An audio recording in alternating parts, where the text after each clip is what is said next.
Hi అండి, welcome to our channel. ఈ వీడియోలో తిరుపతి రియల్ ఎస్టేట్లో రేణిగుంట ఏరియా గురించి రేణిగుంట లొకేషన్ యొక్క ఇంపార్టెన్స్ గురించి ఒక విశ్లేషణ వీడియో పెడుతున్నాం. ఇందులో ఈ వీడియో ముఖ్యంగా తయారు చేస్తుండేది తిరుపతి లోకల్ పీపుల్ కోసం కాదండి. ఎక్కువ గత 10 ఏళ్లలో తిరుపతి రియల్ ఎస్టేట్లో అంటే ఓపెన్ ప్లాట్స్లో ముఖ్యంగా ఎక్కువ బయట వాళ్ళు అంటే నాన్ లోకల్ పీపుల్ అంటే పక్క రాష్ట్రాల వాళ్ళు, తమిళనాడు, కర్ణాటక, గుజరాత్, మహారాష్ట్ర, ముఖ్యంగా హైదరాబాద్, ఇలా ఎంతోమంది బయట వాళ్ళు ఇన్వెస్ట్ చేస్తున్నారు. సో ముఖ్యంగా వాళ్ళని దృష్టిలో పెట్టుకొని ఈ తిరుపతిలో రేణిగుంట లొకేషన్ యొక్క ఇంపార్టెన్స్ గురించి ఎక్స్ప్లెయిన్ చేయడానికి ఈ వీడియో పెట్టాం. చివరిదాకా వినగలిగితే ఈ నాన్ లోకల్ వాళ్ళకి తిరుపతి మీద ఒక 10% అవేర్నెస్ పెరుగుతుందని అనుకుంటున్నాను. ఇప్పుడు జనరల్గా మీరు తిరుపతి సిటీ ఏదైతే జియోగ్రఫికల్గా చూస్తున్నారో అందులో ఈ ఉత్తరం, నార్త్ అండ్ సౌత్ ఈ మధ్యలో ఉన్న తిరుపతి కొంతే ఉంటుంది. ఎందుకంటే నార్త్లో కొండలు ఉంటాయి, సౌత్లో కొండలు ఉంటాయి. గమనించండి, ఈసారి తిరుపతి వెళ్ళినప్పుడు ఈ మధ్యలో ఉన్న ప్రాంతం గట్టిగా 5 కిలోమీటర్ల మించి ఉండదు. Tirupati city north to south 5 kilometres, ఇదంతా కూడా అర్బనైజేషన్ అయిపోయింది ఈరోజు. ఇంకా తూర్పు నుంచి పడమరకు తీసుకుంటే అంటే రేణిగుంట నుంచి చంద్రగిరి వరకు కూడా ఈరోజు టోటల్గా సిటీ కనెక్ట్ అయిపోయింది. అంటే టోటల్గా అర్బన్గా డెవలప్ అయిపోయింది. కానీ ఈ ప్రాంతం అంతా ఈరోజు తిరుపతి సిటీలో పార్ట్ కింద ఉంది, అంటే రేణిగుంట నుంచి చంద్రగిరి వరకు. సో బయట వాళ్ళు వచ్చినప్పుడు ఈ రేణిగుంట చంద్రగిరి ఆ బైపాస్లో వెళ్ళేటప్పుడు అక్కడక్కడ ఖాళీ స్థలాలు చూసి ఇదేంటిది సిటీ అంత ఖాళీగా ఉంది కదా, మహా అయితే ఇక్కడ గజం 5,000 ఉంటుందేమో అనుకుంటారు. కానీ అక్కడ గజం 30,000 నుండి 70,000 దాకా ఆ లొకేషన్ బట్టి ఉంటుందని బయట వాళ్ళకి ఇది తెలిసి ఐడియా ఉండదు. ఇప్పటికే ఈ డెవలప్ అయిపోయిన అంటే ఈ రేణిగుంట చంద్రగిరి మధ్య డెవలప్ అయిపోయిన తిరుపతి సిటీని పక్కన పెడితే ఇంకా మిగిలిన ఖాళీ ప్రాంతాలన్నీ కూడా ప్రైవేట్ భూములు కాదండి. వాటిలో చాలా వరకు హతిరామ్జీ మఠం భూములు, చెరువులు, ఎస్వి యూనివర్సిటీ భూములు, గవర్నమెంట్ భూములు ఉంటాయి. సో మనం ఏదైతే తిరుపతి సిటీ అని ఈరోజు అనుకుంటున్నామో ఆ ప్రాంతాల్లో ఈరోజు కామన్ మ్యాన్, రిచ్ పీపుల్ కూడా ఒక సైట్ కొనుక్కొని అందులో ఇళ్ళు కట్టుకునే పరిస్థితి అయితే ఇప్పుడు లేదు. రేణిగుంట చంద్రగిరి మధ్యలో ఆ రేంజ్లో అంటే ఖాళీ స్థలాల ధరలు ఆ రేంజ్లో తిరుపతి పెరిగిపోయింది. జనరల్గా మనం ప్రాపర్టీ కొనేటప్పుడు ఈ తిరుపతికి దగ్గరగా కావాలి, తక్కువలో ఉండాలి రేట్లు అని జనరల్గా ఈ 2 డైలాగులు ఎక్కువ వింటుంటాం. మాకు తిరుపతిలో దగ్గరకు కావాలండి, రేట్ తక్కువలో కావాలని. సో ఇప్పుడు ఆ 2 డైలాగులు తిరుపతి సిటీలో అయితే మనం వాడడానికి అవకాశం లేదు. ఏదైనా కొంచెం దూరం వెళ్తేనే. ఇప్పుడు రేట్లు వినడం వేరు, ఆ రేట్లు కొనడం వేరు.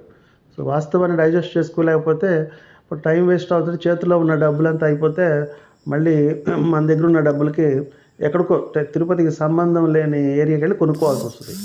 జనరల్గా మార్కెట్ బాగాలేనప్పుడు రేట్లు పెరగవేమో కానీ తగ్గేదైతే ఉండదు. ఎందుకంటే ఇది హ్యూమన్ మైండ్ సెట్టింగ్. మీరే అమ్మేటప్పుడు, కొనేటప్పుడు సెల్లర్ లాగా ఆలోచించండి, అమ్మేటప్పుడు బయ్యర్ లాగా ఆలోచించండి. దెన్ మీకు ఈజీగా అర్థమైపోతుంది. ఇప్పుడు తిరుపతి ఏ స్టేజ్లో ఉందంటే ట్రాన్స్ఫర్మేషన్ స్టేజ్లో ఉంది. అంటే ఓల్డ్ సిటీ, న్యూ సిటీ అంటుంటాం చూడండి. ఇప్పుడు రేణిగుంట నుంచి చంద్రగిరి మధ్యలో ఈ తిరుపతికి ఇక్కడి నుంచి ఆల్రెడీ దీన్ని ఇప్పుడు ఓల్డ్ సిటీగా తీసుకోవాలి. ఇప్పుడు మరి కొత్త తిరుపతి ఎక్కడ తయారవుతుందంటే ఈ రేణిగుంట దగ్గర మొదలై శ్రీకాళహస్తి వరకున్న ఈ ప్రాంతం, అంటే దగ్గర దగ్గర ఇది 29 కిలోమీటర్లు ఉంటుంది. ఇది రేణిగుంట నుంచి శ్రీకాళహస్తి వరకు ఈ 29 కిలోమీటర్లే ఇప్పుడు కొత్త తిరుపతి కింద, అంటే న్యూ తిరుపతి కింద ఇది రెడీ అవుతుంది.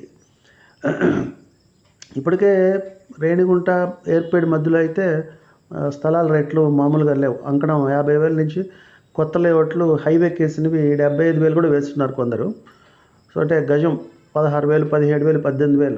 ఈరోజు రేణిగుంట ఏర్పేడు మధ్యలో, అంటే ఎయిర్పోర్టు ఏర్పేడు మధ్యలో తీసుకుంటే గజం 16,000, 17,000, 18,000 నడుస్తుంది. ఇంకొక 2 ఏళ్ల తర్వాత రిచ్ పీపుల్ కూడా ఇక్కడ కొనే పరిస్థితి లేదు. ఇంకా ఓల్డ్ సిటీ సంగతి వదిలేసేయండి. ఎందుకు రేణిగుంట ఇంపార్టెన్స్ అంటే ఇది ఒక రైల్వే జంక్షన్, అలాగే ఎయిర్పోర్ట్ కూడా రేణిగుంటలోనే ఉంది. అలాగే రోడ్ ట్రాన్స్పోర్ట్ తీసుకుంటే 4 రోడ్ల జంక్షన్ అందరూ తిరుపతి ఎంట్రన్స్లో గమనిస్తారు. ఒకటి కడప మీదుగా హైదరాబాద్, ఒకటి పుత్తూరు మీదుగా చెన్నై వెళ్తుంది, ఒకటి తిరుపతి మీదుగా బెంగళూరు వెళ్తుంది, ఒకటి కాళహస్త్రి నాయుడుపేట మీద విజయవాడ వెళ్ళే హైవే. సో ఈ 4 రోడ్ల రోడ్ జంక్షన్ కూడా రేణిగుంటలోనే ఉంది. So rail, road, air junction కాబట్టి రేణిగుంట అనేది ఈరోజే రేణిగుంటలో మంచి రేట్లు ఉన్నాయి. అంకణం ₹1,00,000 రీచ్ అయింది కూడా. రేణిగుంట 4 రోడ్ జంక్షన్ దగ్గర ఎక్కడ కూడా కమర్షియల్ అయితే 1,50,000 ఉంది ఈరోజు. సో ఇంకా ఈ రేణిగుంటలో అదే ఎందుకు రేణిగుంట కాళహస్తి మధ్యలోనే కొత్త తిరుపతి అంటే ఇటు కడప వైపు తీసుకుంటే రేణిగుంట జంక్షన్ నుంచి ఒక 5-6 కిలోమీటర్లలోనే ఈ తిరుపతి జిల్లా అనేది ఎండ్ అయిపోతుంది. మోరోవర్ అక్కడి నుంచి అంతా ఫారెస్ట్ జోన్ స్టార్ట్ అవుతుంది కాబట్టి ఆ రోడ్లో రియల్ ఎస్టేట్ యాక్టివిటీ అనేది పెద్దగా ఏం లేదు. ఇంక ఇటు పుత్తూరు నుంచి చెన్నై వెళ్ళే రూట్లో తీసుకుంటే కూడా మొత్తం కొండలతో ఉంటుంది. అక్కడక్కడ కొంచెం పట్టా భూమి తప్పితే మళ్ళీ పుత్తూరుకి వెళ్తేనే మీకు ఈ కొండలు లేకుండా నార్మల్ ల్యాండ్, ప్లెయిన్ ల్యాండ్ కనిపిస్తుంది. ఇంక ఇటు తిరుపతి వైపు అయితే మనం ఇంకా చెప్పక్కర్లేదు, ఓల్డ్ సిటీ అది. సో అందువల్లనే గమనిస్తే ఈ ఇంకా మిగిలిన ఏకైక మార్గం అంటే రియల్ ఎస్టేట్లో ఏదైనా కొంచెం ల్యాండ్ అవైలబుల్ ఉండేది రేణిగుంట, శ్రీకాళహస్తి ఈ మధ్యలోనే. ఈ కారణాల వల్లే ఈరోజు అక్కడ ఉన్న అసలు కంపెనీలు కూడా అన్నీ అటే ఉన్నాయి. ఈ జియో, సెల్కాన్, అంటే ఎడ్యుకేషన్ పరంగా తీసుకుంటే ఐఐటి, ఎయిర్పేడ్ అవతల ఎయిర్పేడ్ వెంకటగిరి రోడ్లో ఐఐటి, ఐజర్, ఇలా ఇంకా ల్యాంకో అలాంటివి ఇంతకుముందు గతంలో తెలిసినవే. ముఖ్యంగా ఈ ఓల్డ్ తిరుపతిలో, ఓల్డ్ సిటీలో మెయిన్ ప్రాబ్లము వాటర్ ప్రాబ్లం. 100 అడుగుల్లో బోర్ వేసినా చాలా దగ్గరలో చొక్క నీరు కనిపించదు. కానీ ఈ కొత్త తిరుపతిలో అంటే న్యూ సిటీలో 50 అడుగుల నుంచి నీళ్లు దొరుకుతాయి. కారణం ఏంటంటే రేణిగుంట, కాళహస్తి మధ్యలో లెక్కకు మించిన చెరువులు ఉన్నాయి. కనీసం ఒక 70-80 పెద్ద చెరువులు ఉన్నాయి. అంటే 29 కిలోమీటర్లలో పెద్ద పెద్ద చెరువులు ఒక 70-80 ఉన్నాయి. సో అందువల్ల ఈ కొత్త సిటీలో మెయిన్ వాటర్ ప్రాబ్లం ఉండదు. ఈ లొకేషన్లో ఉన్న వాళ్ళకి మెయిన్ ఈ తిరుమల హిల్స్ చాలా బ్యూటిఫుల్గా కనిపిస్తుంది. మరోవర్ అక్కడ కొండలు కూడా చుట్టూ క్రికెట్ స్టేడియం లాగా ఉంటుంది. పర్టికులర్లీ బిట్వీన్ ఎయిర్పోర్ట్కి, ఎయిర్పేడ్కి మధ్యలో ఉన్న లొకేషన్ గమనిస్తే చుట్టూ కొండలు ఉంటుంది, క్రికెట్ స్టేడియం లాగా. జనరల్గా ఏ సిటీ అయినా సరే ఎక్సెప్ట్ అది స్టేట్ క్యాపిటల్ అయితే తప్ప బయట వాళ్ళు ఆ సిటీలో ఇన్వెస్ట్ చేయరు. కానీ తిరుపతి మన పెద్ద ఆయన లార్డ్ బాలాజీ కొలువున్న పుణ్యక్షేత్రం కాబట్టి ఈ తిరుపతిలో అన్ని రాష్ట్రాల వాళ్ళు వచ్చి ఇప్పుడు ఈరోజు కొంటున్నారు. జనరల్గా ఈ డిమాండ్ సప్లై చైన్ తీసుకోండి, హైదరాబాద్ అయితే ఈరోజు డిమాండ్కి 10 times సప్లై ఉంది. కానీ అదే పరిస్థితి తిరుపతిలో రివర్స్లో ఉంది. అంటే ఎంత డిమాండ్ ఉందో అందులో 10% కూడా సప్లై లేదు. అంటే ల్యాండ్ ఎప్పుడు కన్జ్యూమ్ అయిపోయిందని తెలుసుకోవాలి మనం. ఎందుకంటే అంతా కొండలే ఉండేది చాలా కొద్ది ప్రాంతమే. అది కూడా చేతులు మారాలి. మీ దగ్గర నేను, నా దగ్గర అంటే రైతు నుంచి అయితే అర్బన్ పీపుల్ ఎప్పుడో కొనేశారు. ఇంకా తిరుపతిలో రియల్ ఎస్టేట్లో ఇన్వెస్ట్మెంట్ చేయాలన్నాక ఇంకా పెద్దగా ఆలోచించాల్సిన అవసరం లేదు. ఎందుకంటే ఈ రేణిగుంట, ఎయిర్పేడ్ మధ్యలో మాత్రం డెవలప్మెంట్ అనేది ఈరోజే ఆల్రెడీ చెప్పారు. ఈరోజే రేట్లు లేఅవుట్లో కొనాలంటే 15,000, 20,000 మధ్యలో కొనుక్కోవాలి. అంటే 1000 ఎకరాలు ఎక్కడ తిరుపతిలో లేవండి ఈరోజు. ఎప్పుడైతే ఉన్నవే చేతులు మారాలి. సో కొత్త తిరుపతిలో మాత్రం అభివృద్ధి తథ్యం. రాసి పెట్టుకొని కావాలంటే 2027 నాటికి మన రేణిగుంట ఎయిర్పోర్ట్కి, ఎయిర్పేడ్కి మధ్యలో అంకణం మినిమం రేటు 1 lakh ఉంటుంది. మినిమం అంటే 1 పైన ఉంటుంది. సో 5 ఏళ్ల తర్వాత ఈ రేణిగుంట, ఎయిర్పేడ్ మధ్యలో ఈ సామాన్యులైతే ఇళ్ల స్థలాలు అయితే కొనలేరండి. ఇప్పుడు మన ఆంధ్రప్రదేశ్లో ఈ జిల్లాల పునర్వ్యవస్థీకరణ జరిగిన తర్వాత ఈ కొత్తగా ఏర్పడ్డ ఈ తిరుపతి జిల్లా మ్యాప్ను ఒక్కసారి గమనిస్తే ఈ కొత్త తిరుపతి జిల్లాలో ఈ హెడ్ క్వార్టర్స్ అయిన తిరుపతి మ్యాప్లో అట్టడుగున కింద ఉంటుంది చూడండి. మ్యాప్ పెట్టుకోండి. అంటే హెడ్ క్వార్టర్స్ కింద ఉంటుంది, మిగిలిన తిరుపతి జిల్లా అంతా పైన ఉంటుంది. ఇంకా సో అంటే తిరుపతి ఎక్స్పాండ్ అవ్వడానికి ఈ జిల్లా, అంటే ఈ తిరుపతి జిల్లా ఎక్స్పాండ్ అవ్వడానికి ఈ జిల్లాలో ఉన్న మండలాలు కొత్తగా కలిసినవి. అటు వెంకటగిరి, బాలాయపల్లి, చెన్నూరు, గూడూరు, ఓజిలి, నాయుడుపేట, సూళ్ళూరుపేట, శ్రీకాళహస్తి, పుత్తూరు ఆల్రెడీ తిరుపతిలోనే ఉన్నాయి. సో 90% అంటే జిల్లాలో 90% డిస్ట్రిక్ట్ హెడ్ క్వార్టర్స్కి దూరంగా ఉంది.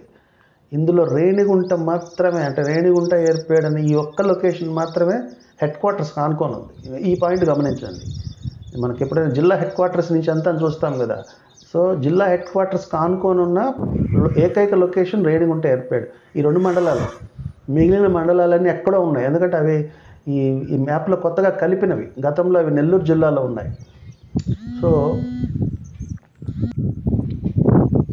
మరి రీసెంట్గా మీకు అందరికీ తెలిసిన కొత్త డెవలప్మెంట్ ఈరోజు రేణిగుంట నుంచి నాయుడుపేట వరకు 6 lane హైవే అనేది ఆల్మోస్ట్ పూర్తిగా వస్తుంది. ఆల్మోస్ట్ ఈ ఇయర్ ఎండింగ్కి 2024 నవంబర్కి అది కంప్లీట్గా అయిపోతుంది. ఇప్పటివరకు అయితే ఒక 60% వరకు కంప్లీట్ అయిపోయింది. సో ఈ 6 lane అయిపోయాక ఎలా ఉంటుందంటే, మీరు ఎగ్జాంపుల్ బెంగళూరు తిరుపతి 6 lane తీసుకోండి. 6 lane అయిన తర్వాత ఈరోజు ఎంత త్వరగా బెంగళూరు నుంచి తిరుపతికి వస్తున్నామో మీ అందరికీ తెలుసు. ఒకప్పుడు బెంగళూరు నుంచి కోలార్కి రావాలంటేనే 4-5 గంటలు పట్టేది ఆ 70 కిలోమీటర్లకి. ఈరోజు కారులో జస్ట్ ఒక 1.5 అవర్లో కోలార్లో ఉంటున్నారు. సో అదే డిస్టెన్స్ ఈరోజు తిరుపతి నాయుడుపేట 70 కిలోమీటర్లు, అలాగే బెంగళూరు కోలార్ 70 కిలోమీటర్లు. ఈరోజు కోలార్లో ఉన్న రేట్లు దేవనహళ్ళి దగ్గరలో ఉన్న రేట్లు సమానం అయిపోయింది బికాజ్ ఆఫ్ ట్రాన్స్పోర్ట్. ఈరోజు రేణిగుంట నుంచి నాయుడుపేటకి ఈ 6 లైన్ హైవేలో అయితే సరిగ్గా 40 నిమిషాల్లో కారులో వెళ్ళొచ్చు. సో కాబట్టి నాయుడుపేటలో సైట్ కొన్నా కూడా అదే పెద్ద డిస్టెన్స్ కాదు ఈరోజు. మనం ఈ కొత్త తిరుపతి రేణిగుంట శ్రీకాళహస్తి మధ్య అనుకుంటున్నాం, కానీ అది నాయుడుపేట వరకు కూడా వెళ్తుంది. ఎందుకంటే ట్రాన్స్పోర్ట్, అటువంటి ట్రాన్స్పోర్ట్ ఉంది ఈరోజు. శ్రీకాళహస్తి నాయుడుపేట అక్కడి నుంచి 28 కిలోమీటర్లే. సో ఇదొక ఇంపార్టెంట్ రీజన్. ఇంకా తిరుపతి మార్కెట్ ఇంకా గతంలో విజన్లో ఉన్నవాడు కొంతమంది విజన్తో తిరుపతిలో 20 ఏళ్ల క్రితం తక్కువలో ఉన్నప్పుడే చాలామంది అంటే అంకణం 2,000, 3,000 అలా ఉన్నప్పుడు కొన్నవాళ్ళు ఈరోజంతా కోటీశ్వర్లు, గుర్తుపెట్టుకోండి. ఈరోజు తనపల్లిలో ఒకప్పుడు ఎకరం 5 లక్షలు ఉండేది, ఈరోజు 4 కోట్లు ఉందంటే ఇంకా జస్ట్ ఊహించండి. ప్రస్తుతం రేణిగుంట దగ్గర ఎయిర్పోర్ట్ నుంచి ఎయిర్పేడ్ మధ్యలో గుత్తివారిపల్లెని వస్తుంది, అక్కడ ఈరోజు ఎకరం 5 కోట్లు చెప్తున్నారు. హైవేకి అయితే 4 కోట్లు లీస్ట్. అదే మరో 5 ఏళ్లలో అయితే మాత్రం ఎయిర్పేడ్ పరిసరాల్లో ఎక్కడైనా సరే ఏకర్ అనేది ఒక 5 CR అనేది మినిమం ఫిగర్. అంటే ఈరోజు తనపల్లిలో ఏ రేట్ అయితే ఉందో దగ్గర ఆ రేట్కి వచ్చేస్తుంది ఎయిర్పేడ్, బికాజ్ ఆఫ్ ట్రాన్స్పోర్ట్. తిరుపతిలో కలిసిపోయింది అది. సో ఇంకా అప్పుడు అంకణం రేట్ ఎంత ఉంటుంది? ఎకరం ఎయిర్పేడ్ రేణిగుంట ఎయిర్పేడ్ మధ్యలో ఎకరం 4-5 కోట్లు అంటే అంకణం 2 లక్షలు మినిమం ఉంటుంది. సో అందువల్లనే ఇంకొక 4-5 ఏళ్ల తర్వాత అయితే సామాన్యులు అక్కడ అంటే రేణిగుంట ఎయిర్పేడ్ మధ్యలో అయితే సైట్ కొనే పరిస్థితి లేదు. ఇప్పుడంటే కొంచెం మార్కెట్ స్లోగా ఉంది కాబట్టి బయ్యర్స్ ఇక్కడ చూద్దాంలే అలా ఇలా ఆలోచిస్తున్నారు. మేము తిరుపతి లోపలే చూసేస్తున్నాము అని. ఎక్కడ దొరికేది ఈరోజు తిరుపతిలో తనపల్లిలో అంకణం 1,00,000 దాటేసింది. చిగురువాడ ఇప్పుడో 1,50,000 అయిపోయి 2 లక్షల దగ్గరకు వెళ్తుంది. సో ఈ కామెంట్స్ అన్నీ ఇప్పుడు ఒక్కసారి మార్కెట్ భూమిలోకి వస్తే మాత్రం ఈ రియల్ ఎస్టేట్ లేదు మళ్ళీ రేట్లు పెంచేశారంటారు. ఇక్కడ ఎవరు కూడా మనుషులు పెంచేది ఉండదండి, ఆ డిమాండ్కి తగ్గట్టే ప్రైజెస్ పెరుగుతాయి. సో అంతేకాదు గతంలో ఈ రేణిగుంట ఎయిర్పేడ్ మధ్యలో ప్లాట్ల గురించి ఎంక్వైరీ చేసిన వాళ్ళు ఇప్పుడు చేస్తారు. రేపు జూన్ నుంచి చూడండి. అదే అండి మొన్నే కాల్ చేసాం, గుర్తుందా? అదే ఏదో రేణిగుంట ఎయిర్పేడ్ మధ్యలో మీ దగ్గర ఏదో ప్లాట్లు ఉన్నాయన్నారు కదా, అంకణం 50,000 అన్నారు అని. అవి ఇప్పుడు 70,000, 80,000 చెప్తారు. సో ఇవన్నీ మామూలే. సో ఎప్పుడైనా సరే మీ వెనకబడి బతిమలాడేటప్పుడే ప్రాపర్టీ కొనాలండి. మీరు ఎగబడేటప్పుడు కొనకూడదు. మీరు ఎగబడేటప్పుడు ఆటోమేటిక్గా రేట్లు పెరుగుతాయి. ఇది సింపుల్ రూల్ రియల్ ఎస్టేట్లో. తక్కువలో ఉన్నప్పుడే కొనాలి. మన దగ్గర డబ్బులు ఉండి ప్లాట్ కొనాలి అంటే అది ఇలా మార్కెట్ కొంచెం డల్గా ఉన్నప్పుడే కొనుక్కోవాలి. ఎందుకంటే రియల్టర్ ఎప్పుడు కూడా అంత పెద్ద అమౌంట్లు కాబట్టి బ్లాక్ చేసుకోలేడు. అదేదో ఆ వస్తువు చెడిపోయిందనో కాదు, బిర్యానీలా కాదు రాత్రి అయిపోతే చెడిపోవడానికి. రొటేషన్ కోసం కొంచెం రీజనబుల్గా ఈ టైంలో అయితే తగ్గించి ఇస్తాడు అంతే. మార్కెట్ జరిగేటప్పుడు రొటేషన్ అతనికి ఆటోమేటిక్గా అవుతుంది, అప్పుడు అందుకే తగ్గించరు. అది రేట్లు పెంచడం కాదు, ఇవన్నీ కాదు. ఈ టైంలో రియల్టర్ రొటేషన్ కోసం ఈ టైంలో మీకు కొంచెం ఒక అంకణం 60,000 చెప్పేవాడు ఒక 5,000, 10,000 కూడా తగ్గించి ఇచ్చేస్తాడు. అంటే అవసరమైతే మనీ అవసరమైతే తగ్గించి ఇస్తాడు. లేదు ఇప్పుడు అవసరం లేని వాళ్ళు ఉంటారు, వాళ్ళు అలాగే 60,000 మీదే ఉంటారు వాళ్ళు. So this is the trend. ముఖ్యంగా ఈ వీడియోలో ఈ బయట వాళ్ళకి తిరుపతి గురించి కొంత ఇన్ఫర్మేషన్ వచ్చిందని అనుకుంటున్నాను. Thank you for watching the video. All the best అండి.